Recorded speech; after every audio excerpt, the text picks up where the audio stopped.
राधा जी को देख करके भगवान श्री कृष्ण कहते हैं कि ये राधा,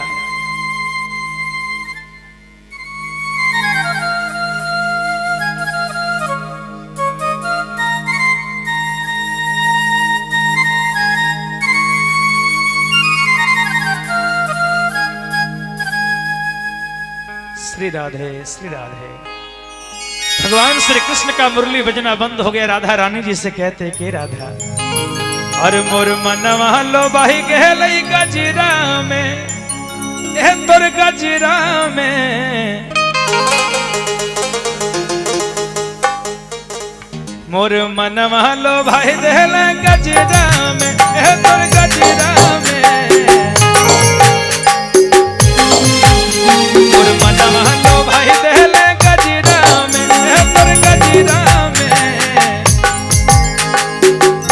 मेरी बात मानो राधा, मेरी बात मानो तो ये कन्हैया तुम पर अपना सब कुछ निछावर कर देगा। अरे तोरा घूंघूर लगा दे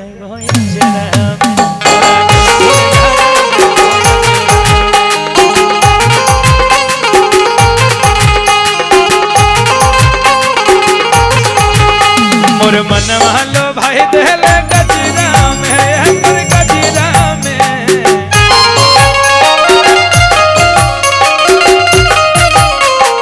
मनवा लो भाई देहल गजरा में, राधा गजरा में, तोरा घूंघूर लगा दे गजरा में, तोरा घूंघूर लगा दे गजरा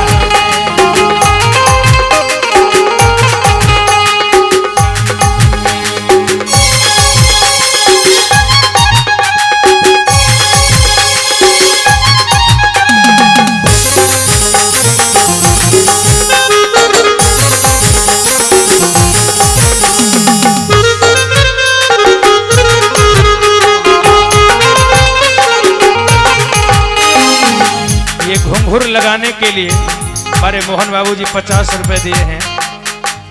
बहुत बहुत धन्यवाद। भोलेनाथ की कृपा बनी रहे।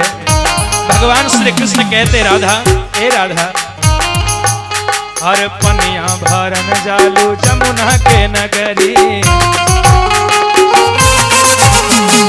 पनिया भरन जालू जमुना के डगरी, देखी के सुध बुध भूल गेलो सगरी, देखी के सुध बुध भूल गेलो सगरी, तोरा फुलवा बिछा दे भैया सदा में, भैया सदा में,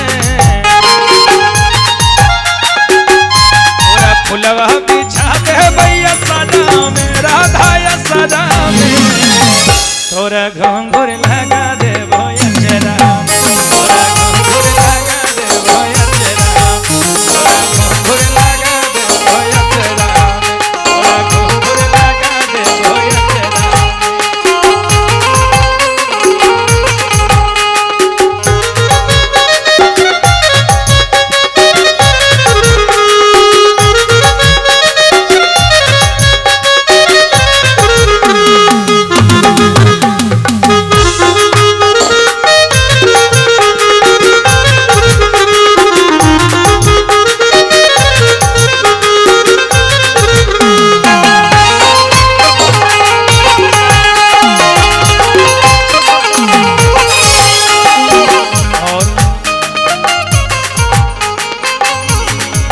भगवान श्री कृष्ण कह रहे हैं राधा मेरी बात मानो।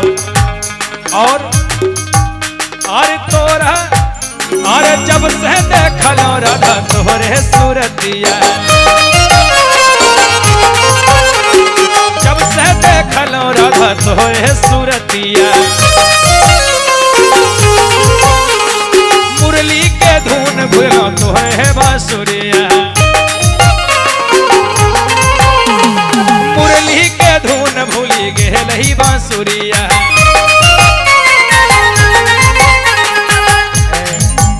सब राग सजा दे बजरा